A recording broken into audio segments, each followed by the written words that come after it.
Monday, July 13th, 2009, Totus, the name given to President Obama's teleprompter, with veil shades of Vince Foster, was sent a clear message. Perhaps a clear message was sent to someone else as well, but this time it was called an accident. A witness to the event was Jake Tapper of ABC News, who wrote, midway through his speech on urban and metropolitan policy, one of the president's two small glass teleprompters came crashing down, crashing into many pieces. "Oh goodness," a startled President Obama said. "Sorry about that, guys." For the rest of the speech, the president relied on just one remaining teleprompter to his right. Let's take for a moment the president's reaction to this so-called accident. The president paused for just a moment and said simply, "Oh goodness." This melodramatic attempt at poor acting can only be described as a clear message. But to whom? Let's have a look at what Totus himself had to say on his own website. "I'm okay," writes Totus. "My White House designated operator, Felix, clearly has to go." Turns out Felix didn't tighten one of the screen's bracket rods, but White House records show there is no such Felix working in the White House.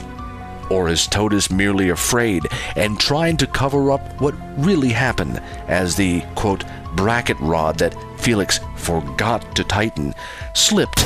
Totus even goes on his own website to describe being taken to the hospital, but no such hospital records exist anywhere near where Totus claims to have been brought. It is apparent now that Totus will stay in line, telling the president what to say with only approved words. Any doubt that Totus might have had about his position at the White House is now clear to him, as we see what happens to teleprompters who do not stick with the party line. But what of the other message delivered at this event? There are many possibilities. Did the press get the message? It seems so. For as the president went back to speaking, those in the press corps dutifully made note of the broken screen, which was suspiciously left shattered on the floor as a reminder to all. The press corps merely went back to scribbling down everything the president had to say, which was repeated verbatim, without question, that night on the evening news. Was this just a cover-up to distract us from the Sotomayor hearings?